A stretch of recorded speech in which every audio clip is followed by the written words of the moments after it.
This is something for the people on the block to black out and rock, to give you what you need like Papa Who Shot Ya.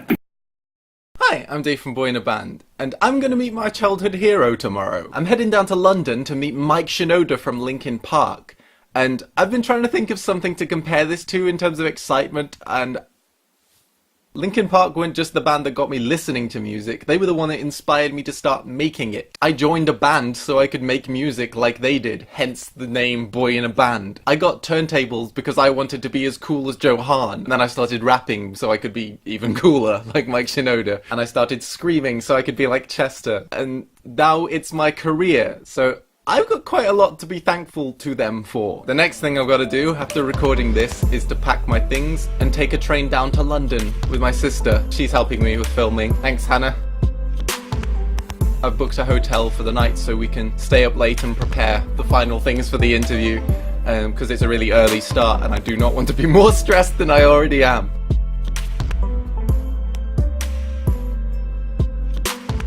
Then after we've made the plan for what to do, it's off to sleep, and then getting up, heading down to the YouTube space in London, and meeting Linkin Park. Okay, we're at the YouTube space, and apparently they just arrived, and I don't know, it's a weird thought.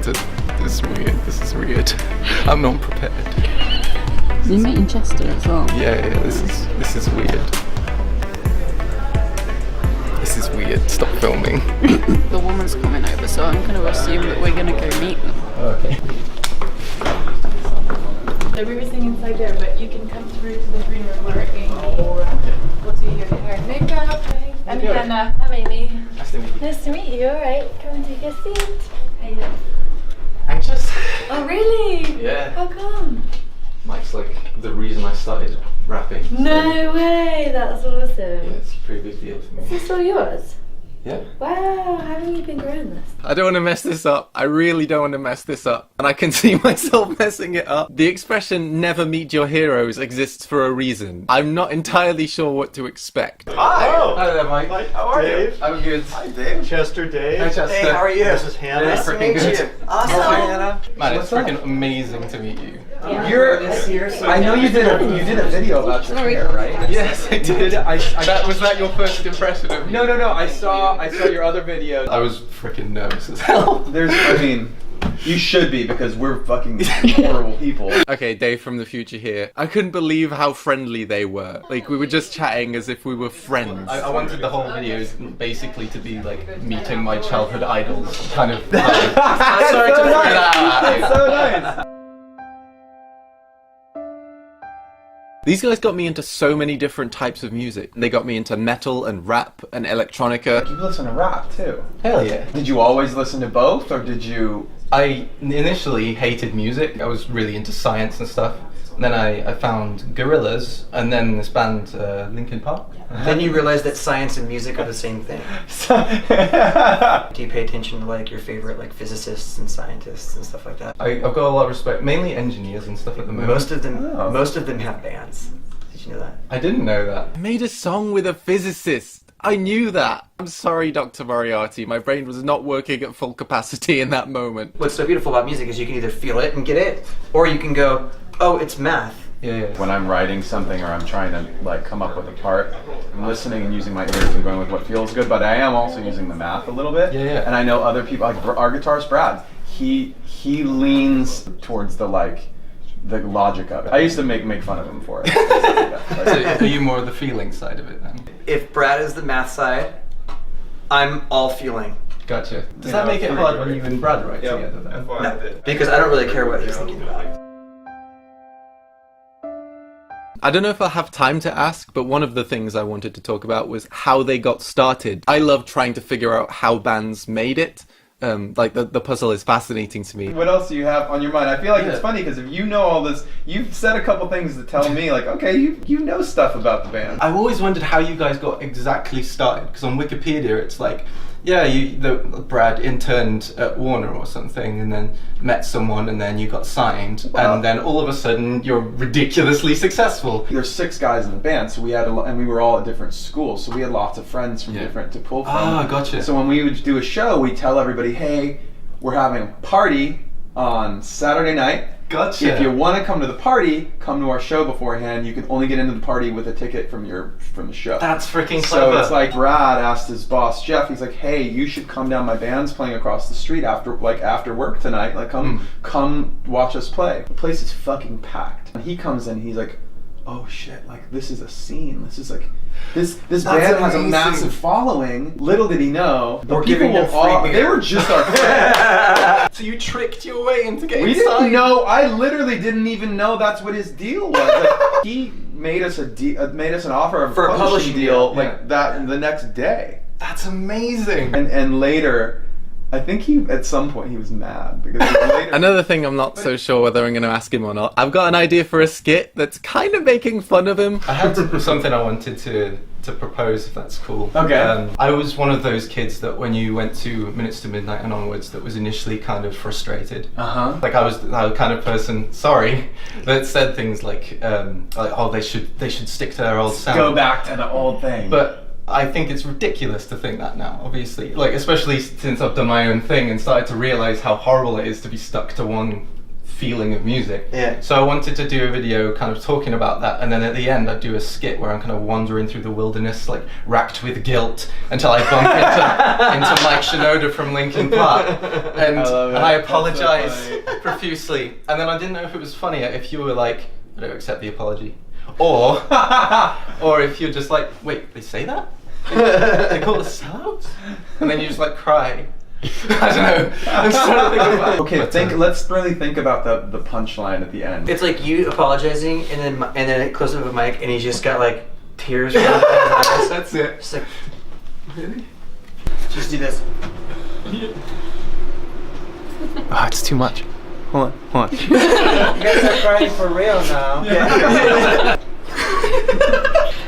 Brilliant. You know what's funny is like I actually just had a version of everything that you just said. Yeah. Someone asked me, like, you know, some people, like, they get mad at you guys when you do something that's so different in their minds. It's kind of like, I like water and I like vodka. They look the same. Like, but if I open up the water and I take a drink and it's vodka, I I've go, done that before. and I spit it out. Now, I've done that to the Deftones before. I was in frat party at the Pancake I Festival. replaced all their water with vodka. You could respond to it like Abe, which was start puking. Or you could respond to it like Chi, which was... Oh, fuck. Best analogy ever. Chester was hilarious in general. Like, Mike would be telling some story and going into quite a lot of depth, and then Chester would interject with some, like, dad joke or whatever. After we chatted in the green room, it was time for the actual interview. However, it was going to be a little different to how I expected. I was expecting this to be a private interview, like one-on-one in a room, like you see most interviews with celebrities and stuff like that. I didn't know I was going to be in front of an audience of Linkin Park's most hardcore fans whilst interviewing them. You make me super nervous, dude, because, like, you're a fucking big deal. You know what I mean? But I know that his interviews are going to be smart and challenging, and I'm not that smart, and I don't want to be challenged. I promise. Like, I'd planned some in-jokes. Oh, like a little friendly in-joke that only Mike would get. That'll be a nice way to start off light and friendly, you know. Your management kind of asked me to tailor this about rap, so I wanted to start off by asking, what's your favourite Homestar Runner episode, Mike? Homestar Runner episode. Of course. I mean, whenever I talk about rap-related things in my life, the first thing... I mean, did you guys... any of you even know what Homestar Runner is? Do you guys know Homestar Runner? No one in the crowd knew about Homestar Runner. You probably don't know about Homestar Runner. At least they liked it. Homestar Runner is the jam. This is like an internet cartoon that Mike Strong posted Bad. on his blog a long time ago, and I found it through Mike. You were like... It's Strong Bad, right? I was proper stalker type fan back in the day. You would have to be if you saw the Homestar Runner stuff that I posted, for sure. So, do you want to answer the question? What was your favorite? It was probably the death metal Strong Bad email. Oh, yeah, that was a good one. I just like his voice, like, today we're going to be talking about... That's right! We're going to be talking about the movie, The Kong Skull Island. I don't know if you realise how much you're making my life right now. That is like exactly like the thing. I wonder how much he knows about YouTube in general. Maybe I'll ask him about that. I mean, it's at the YouTube space, it'd be appropriate. One of the most unexpected things that happened recently was seeing you tweet that PewDiePie was troll goals. Troll goals, yeah. So you're a fan of PewDiePie? I'm a fan of trolling. Okay. Trolling, and that was Olympic level. Do you guys watch much YouTube? Yeah, a little bit. Who do you watch? Yeah, it's on like a there? new thing, right? The Like the YouTube. YouTubes, yeah, I just heard about this YouTube. I've watched a little bit. I mean, some of the, the more like, really well-known stuff like PewDiePie and Niga Higa and Rhett and Link. And like Linkin Park. Oh, my wife is an author, and she got me into John Green. Nice. What is it? Vlog Brothers. Vlog Brothers, right. They're so funny, and they're so smart. That's the thing. I love that stuff. Yeah, really great. Yeah. That's awesome. I had no idea you guys knew. I don't know if I would be a nerd fighter per se, but I do like their... PewDiePie makes fun of Linkin Park, though. And I've got to address that. I can't just, gloss over the fact that some of their stuff has become like a meme. I've got to figure out how to say this stuff without coming across like an ass. A lot of the YouTubers, like PewDiePie for instance, make fun of Linkin Park songs. Good. Perfect. As they should. What do you guys think of the meme kind of culture that's popped up around They're just lucky we don't make fun of them. I love it because Here's the thing. It's like an honor to be made fun of to a certain degree because it's like, oh, like we've reached that level of pop. We're in the zeitgeist. We're in the zeitgeist. I love that our music has impacted people on a level where, one, they feel comfortable enough to kind of have fun with it. And also, after 17 years, 18 years of doing this together, that people still find it interesting enough to talk about us and sing about our music. Mike was the guy who inspired me to become a producer. He was the reason I bought this, and I played hundreds of gigs with it. Even though all the other bands had laptops, I wanted to be like Linkin Park. I wonder if I'll get a chance to ask him any music nerdy type questions. I won't bring this, it's too heavy. Mike is extremely prolific. This dude writes music all the time. We're on the flight over here, from the United States, for example. I'm playing Field Runners and watching movies and sleeping. This dude is on his computer with his machine out, making music the whole time. And it's been this way forever. We'll sit down, we'll listen through 50 demos, 49 of them that Mike wrote, and then one that I hummed into my phone. And then I'll pick the ones that we like the most. Exclusive. He just does this all day. This was the most basic first thing I did that ended up being lost in the echo. So the sounds were recorded from my phone. I played a little kid's keyboard and did this and recorded it into my phone, and then I had these. That's so cool. You hear your parents say, all right, walk uphill both ways to get to the grocery store in the snow and da-da-da. It's that's true. The music version of that is true. My first sampler didn't have a sequencer on it. I had to sit there. You know what I did? In order to make a snare repeat, because you couldn't place it on a sequencer and press play and it would just keep playing itself. It only operated by numbers, milliseconds. So I'd be basically sample a snare and then leave silence and then clip it and loop it. It would loop back on itself.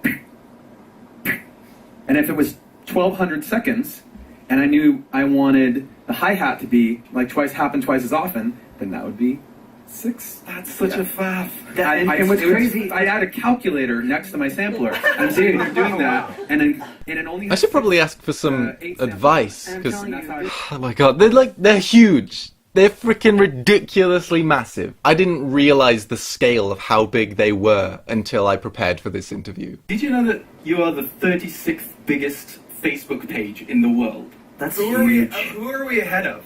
I was going to follow up that with making you the 3rd biggest rapper in the world. Could you guess the other 2? Jay-Z. No. Drake. No. Drake is not ahead of us. No. Eminem. Yes, and if you want a clue, I can give you a clue. Kendrick. No. I wish Kendrick was. No. It's not. Can't be Kanye. Woohoo! Haha. Will Smith. It's supposed to be Will Smith. I'm not very good. That's funny because I probably sit squarely in stylistically. I sit squarely in between Eminem and Will Smith. I don't have that. I'm not as technical as M, and I'm not as funny as Will. And also, you were the biggest band in the world, ahead of the Beatles. Everybody knows that. You know what I mean? Why do you think you guys are so phenomenally much bigger than the other bands as well? Because Green Day was half the size, and they were the next one down. That's on Facebook. Yeah, because their fan base is so smart. I don't know if you could ever figure out exactly what we did to become, I guess, what what you're saying that we are. You know, all we've ever really done is just, one, we've always paid attention to our fans, and we really appreciate them. You know, early on, like, the only extraordinary thing we did was, like, we would, until we were literally begged by our stage managers and our production managers and our tour managers and also the venues themselves were like, please stop signing everything for everyone, like, you have to leave. And then we got the bill, and we're like, yeah, we should probably stop doing that. You know, it's like $1,000 a minute. You were over, like, when you have to leave, like, for real. And so, really appreciate our fan base, and we knew that we only had so much music out. I think our Hybrid Theory was like 35 minutes long or something like that. There was only so much stuff, and we wanted to keep supplying them with more stuff. We're like, okay, let's like do reanimation. Okay, like let's make webisodes. I think we were talking about like we may have actually like even like been one of the first people or the first anything to like coin the phrase webisode because there was nothing. LPTVs. There was no social media. There was no YouTube or any. You know, I mean, there wasn't even like a great search engine. Like you would have a hard time finding things, and it was all through LinkinPark.com. Naturally, I think our fans kind of were used to that, you know, digesting things from us in that way. So as Facebook came along and as YouTube came along, we were already there, you know, and we just kind of like integrated seamlessly into it as opposed to being like, oh, look at what's happening over here. Like, let's figure out how to get into that or how to like tap into it, like that kind of thing. Like we were already, it just kind of was you were ahead of the game. DNA. Yeah. That's really, really interesting to see. Like, it's potentially just that you were that communicative with your fans that it worked out. I think so. I thought about what Chester said here a lot. Like, when I used to go on tour, I was always talking to fans after the shows as well. And Linkin Park did it after the interview, like, talking to all the fans that were there. I've been thinking, like, how can I kind of implement that into my life now? Because I'm not touring at the moment. So I came to two conclusions. First, I'm going to seriously start pursuing touring after this. It's really lit a fire under me. And second, I want to try live streaming after I release videos, because I feel like that's kind of the online equivalent, to see if it has the same kind of feel as talking after a show. Follow me on Twitter if you want to keep up to date with that. I want to think of an excuse for how to explain how much of a hardcore fan I am. I have this one idea that might work, that would kind of be a prank, but I don't know if I have the guts to do it in the moment. You already know how much of an impact you've had on my rapping. I wondered if you could give me some feedback on some lyrics I wrote. Oh, yes. Yes, please. I love it. So far, so good. Spit drips from the jaw, the witless witness. Cryptic colloquialism shifts, you miss it. Dark all I do embark, the shadows involved with my thought catalog, analog, rap catalog. Do you want to explain why you're laughing? Those were my lyrics. How old are those lyrics? Like Almost 20 years old. My old stuff was like, like I was on that like really, it was almost like more about the pattern and the rhyme structure than it was the like words, what was I saying. Yeah. To clarify, those lyrics were from a song way before their first album, which I memorized like 15 years ago when I was learning to rap. So that was pretty cool. I grew up in an area where it was really diverse. My friends who were living like downtown in LA, like where a lot of the hip hop stuff was coming from, like they were the ones who introduced it to me, and I went, wow, like, what is this, you know? Because I was listening to like Bon Jovi. So that's where you got your lyrical ideas from. It was a mixture of Bon Jovi and NWA. Which is basically Linkin Park. Yeah, I was going to say. NWA means Bon Jovi, right? Isn't that what it is? I really want to rap with him, though. If I could technically have collaborated with Linkin Park, that would be life goal achieved. So you guys did a track with Busta a while back. Yes, we did. So does that mean you're a fan of fast rap? Yeah. Sure. Can you see where I'm going to go with this? No. Can you fast rap for us tonight? Can I tonight? Right now. Right now? If you don't want to, we can cut this out. No one will know. Like, what are the I mean, I feel like you have something in mind. I have nothing in mind. Nothing in mind? What was the one? Did you hear the Fort Minor stuff? I had like a B-side that was pretty fast. It was like, I'm then dangerous, bitch. Y'all can't really hang with us in this. Everybody so afraid of us, shit. Hang it up and quit. The things you heard before. Yeah, it's like I forget the first couple lines of it. Shit. Yeah. That was like one of my favorites. Would you do not fast rap with me if I beatboxed? You beatbox. Again, we can totally cut this out. There is no pressure whatsoever. The verse I love to do, you know what I always do? It goes, this is something for you people on the block, blackout. Hold on. No. I'll do it. This is some for the people on the blocks to black out and rock to give you what you need like Papa. Who shot ya? Separate the weak from the opposite. Beat the God from a... That's the beat. The beat was so it was so great. It was so swingy. It was so swingy. I love that actually. I was like, dude, what is Justin Timberlake over here? Like, Okay, now your turn. Spit drips in the jaw, the witless witness. Cryptic colloquialism shifts your mid-writ. Dark or let you embark. The shadows involved with my thought catalog. Analog, rap catalog. Keep your distance, answer your resistance. Hurt by persistence. The twisted list of tangled lies that strangles my hope to waste and numb the taste. And I'm forced to face these hate crimes against the state. Being feeling the weightlessness. Pressing between the ceiling, reeling around through. Riding a bubble of sound, proving the frequency making you shack shake with every boom. Voluntary muscle contraction, ignoring and drinking in musical gas fueled euphoria. The sound counts to make the dead flush. Have you a head rush with red thought and said stuff? You were much the whole thing about that was he was much more prepared to do that. So, in conclusion, I rapped with Linkin Park. I have no more goals in life. This was freaking brilliant. One of the best days of my life. I messed up a few times. One of the big questions I wanted to ask was how to stop being a perfectionist, because I feel like Mike has a similar kind of perfectionism as me. I wanted to get his advice on that. If you're watching, Mike, I'd love to know. I also feel kind of bad that I didn't really talk much about their new album, and that was like the whole point of me being there. Go check it out now. There we go. But yeah, in the moment I was just lost in conversation. I guess that's probably like the better way to go. Like I'd had a genuine friendly conversation with the people that inspired me to make music. That's probably the best thing I could have expected, really. So thanks, Mike and Chester. When Mike had to leave to go on to another interview, he shook my hand, and this might sound really cheesy, but he was like, he congratulated me on all my success, and it really hit me, because it felt like a proper full circle. Like, overall, this was just one of the best days of my life. I don't know how to end this, so here's some extra out-of-context footage. Hey, shut the fuck up out there! But I click on Safari like a fucking idiot. I like iced tea. He's not like a 10. You know, he's like an 8, and Brad is like a 4.